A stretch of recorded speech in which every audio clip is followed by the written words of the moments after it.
Em 2017, quase 30 anos depois do fim da Guerra Fria, o mundo se vê mais uma vez ameaçado por uma guerra nuclear. Assim como no episódio da crise dos mísseis soviéticos em Cuba, em 1962, temos visto notícias alarmantes de que uma catástrofe pode acontecer a qualquer momento, meu irmão. Só que dessa vez a ameaça não é de uma guerra entre duas superpotências com territórios imensos e com arsenais capazes de destruir o mundo várias vezes. A ameaça vem da Coreia do Norte, que anuncia seus testes nucleares com grande alarde, ameaçando transformar os países inimigos em meras ruínas. Mas que é um país pequeno, extremamente pobre, sem grande influência na política internacional e que em diversas ocasiões anunciou ter armas que na verdade não tinha. Então, se a política internacional fosse um jogo de truco, a Coreia do Norte seria aquele fanfarrão que blefa se esgoelando e batendo no peito até quando não tem nada que presta na mão. O problema é que ela nem sempre tá blefando. E se os inimigos quiserem pagar pra ver, o que estará em risco serão as vidas de milhões de pessoas. Então vamos ver como que a história chegou a esse ponto. E como a história é muito grande, vamos dividir ela em partes. Primeiro, a história das armas nucleares. Segundo, a história da divisão da Coreia em dois estados inimigos. Terceira, a história da crise atual, que envolve os testes nucleares da Coreia do Norte e todo o xadrez de interesses globais em torno dessa questão. Beleza? Estão prontos? Então vambora!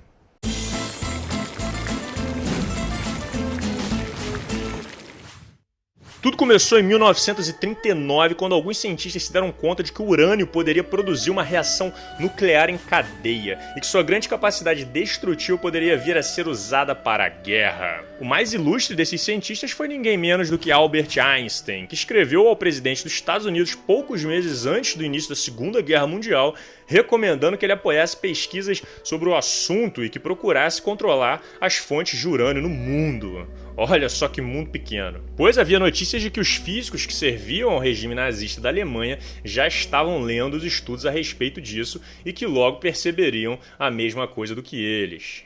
Se é que já não tinham percebido, né? Porque sabe como é que é, né? Mas a parada é que Einstein tinha grandes preocupações com relação ao avanço do nazismo. Ele mesmo tinha deixado a Alemanha, que era seu país de origem, em 1933, por causa da perseguição nazista nas universidades, que naquele ano tinha chegado a seu pior momento, com uma grande queima de livros pelos simpatizantes do regime. Um episódio que levou à fuga de muitos outros professores universitários judeus, comunistas e opositores em geral. Com a perseguição, Einstein tinha se mudado para a América do Norte e a mesma coisa tinha acontecido com o cientista que foi o principal desenvolvedor da bomba nos Estados Unidos. Leo Szilard, que era um físico judeu e húngaro que desde 1942 passou a receber financiamento do governo americano para estudar a fissão nuclear do urânio, tornando-se um dos pesquisadores do projeto militar que transformou o que até então era uma mera possibilidade teórica numa bomba de verdade, cara. O projeto Manhattan foi organizado em 1942 pelo Exército dos Estados Unidos com apoio britânico e canadense e foi capaz de produzir a primeira bomba em apenas 3 anos. A primeira arma foi testada na cidade de Alamogordo, no estado americano do Novo México, em julho de 1945. O teste ficou conhecido como Experiência Trinity e provocou apreensão entre os cientistas, pois não se sabia quais seriam os efeitos reais de um poder que até então só se conhecia na teoria. Alguns cientistas temiam até mesmo que a reação em cadeia incinerasse todo o planeta Terra, né? É pouca coisa. No mês seguinte, uma bomba idêntica que foi testada em Alamogordo foi usada para destruir as cidades japonesas de Hiroshima e Nagasaki, numa operação que marcou o fim da Segunda Guerra Mundial. As bombas lançadas no dia 6 e 9 de agosto de 1945 mataram mais de 200 mil pessoas, no momento em que as grandes cidades do Japão já tinham sido terrivelmente atingidas por bombas incendiárias americanas. Aliás, para vocês entenderem melhor como foi essa história, eu recomendo assistir o documentário sobre a Névoa da Guerra, baseado em depoimento do ex-estrategista militar e secretário de Estado americano Robert McNamara. Ó que nome bonito, ó.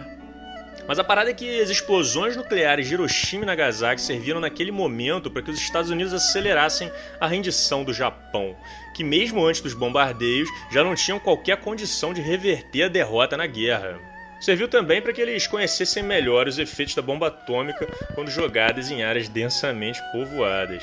Quer dizer, o bombardeio não deixou de ser um teste científico dos efeitos das armas nucleares, com equipes sendo previamente preparadas para verificar o que aconteceria com os habitantes e com as estruturas físicas dessas cidades, meu irmão. e serviu principalmente como demonstração de poder e de capacidade de destruição dos Estados Unidos. No momento conveniente em que a derrota do eixo trazia para primeiro lugar das preocupações dos Estados Unidos o crescimento econômico e militar da União Soviética. Só que não demorou muito para o outro lado conseguir uma bomba também. Em agosto de 1949, ela já estava sendo testada no Cazaquistão, que era parte da União Soviética naquela época. E esse era só o começo. Como a gente viu em outro vídeo, durante a Guerra Fria houve uma verdadeira corrida entre as superpotências para o desenvolvimento de armas nucleares cada vez mais destrutivas. Os bombardeios de Hiroshima e de Nagasaki foram as únicas vezes que bombas atômicas foram usadas contra países inimigos em contexto de guerra. Mas, desde então, aconteceram mais de 2.000 testes nucleares em regiões inóspitas e em alto mar. 1.054 desses testes foram feitos pelos Estados Unidos, enquanto 715 deles pela União Soviética, que desenvolveu a bomba atômica em 1949. Mas além dessas duas superpotências, outros países também desenvolveram a bomba atômica. A Grã-Bretanha desde 1952, a França desde 1960, a China desde 1964, a Índia desde 1974, o Paquistão desde 1983 e a Coreia do Norte desde 2006. Além desses 8 países, existe a suspeita de que Israel desenvolveu a bomba secretamente, mas nesse caso não existe confirmação oficial. Aliás, além do nosso vídeo, a gente também recomenda o documentário The Atomic Café, de 1982, que mostra como as armas nucleares mudaram o cotidiano, os valores e a cultura dos Estados Unidos durante a Guerra Fria. Entre as décadas de 1950 e 1980 aconteceram alguns momentos de tensão nuclear entre as superpotências, sendo a mais importante a crise dos mísseis em Cuba em 1961, que teve início com a instalação de mísseis nucleares na ilha em reação à tentativa de invasão da Baía dos Porcos pelos Estados Unidos. E também em retaliação ao estabelecimento de mísseis americanos na Itália e na Turquia, voltados para a União Soviética. E que acabou com uma negociação que levou ao desmonte dos mísseis tanto em Cuba quanto nesses países aliados dos Estados Unidos. Então, por muito tempo, a história das tensões nucleares foi basicamente a história da luta entre as superpotências da Guerra Fria, o que se percebe até hoje na enorme concentração das armas por esses países. Pelo menos 8 estados nacionais possuem somados em torno de 15 mil ogivas nucleares, cara. Sendo que a Rússia e os Estados Unidos têm mais ou menos 7 mil cada.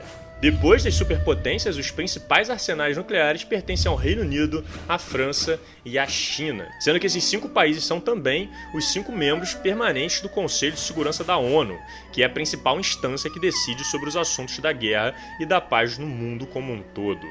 Esses países até tentaram impedir que outros desenvolvessem a bomba com a assinatura de um tratado de não proliferação de armas nucleares em 1970, que deu certo apenas em parte, já que 3 outros estados desenvolveram suas armas depois disso, a Índia e o Paquistão, que chegaram perto de uma guerra em diversos momentos e que construíram bombas atômicas para ameaçarem um ao outro.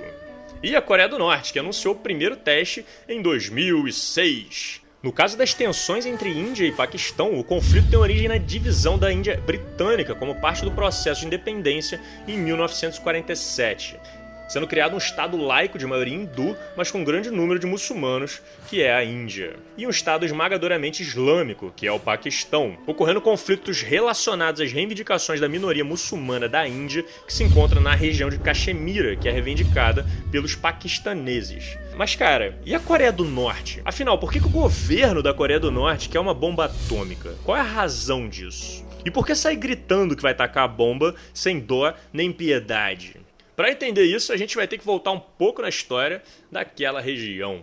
E assim termina o episódio de hoje. Eu espero que vocês tenham gostado e se vocês gostam de conteúdo de qualidade na internet, fiquem à vontade para conhecer e se inscrever no meu canal pessoal, o canal do Slow. Muito obrigado ao pessoal do canal Revisão e a vocês que assistiram a esse vídeo. Nós nos vemos em breve, um grande abraço e valeu!